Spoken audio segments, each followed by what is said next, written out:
నమస్తే ఫ్రెండ్స్, నేను అడ్వకేట్ శ్రీనివాస్ చౌహాన్. మిత్రులారా,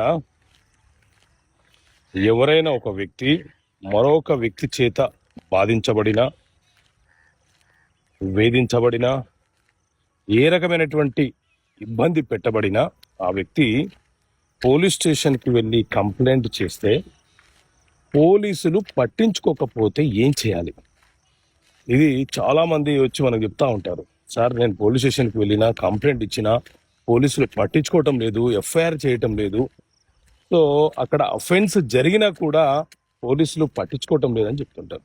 సో మిత్రులారా, మీరు ఫస్ట్ పోలీస్ స్టేషన్లో కంప్లైంట్ ఇచ్చినప్పుడు అక్కడ అక్నాలెడ్జ్మెంట్ తీసుకునే బాధ్యత మీకు ఉంటుంది. పోలీస్ స్టేషన్లో కంప్లైంట్ ఇచ్చి అక్నాలెడ్జ్మెంట్ తీసుకోండి. అయినా పోలీసులు పట్టించుకోకపోతే ఎస్పీ గారికి కంప్లైంట్ చేయండి. అక్కడికి వెళ్ళినా మీకు న్యాయం జరగకపోతే ఆ తర్వాత మీకున్న ఆప్షను డైరెక్ట్గా మెజిస్ట్రేట్ కోర్టులో ఒక ప్రైవేట్ కంప్లైంట్ అడ్వకేట్ ద్వారా ఫైల్ చేసుకోండి.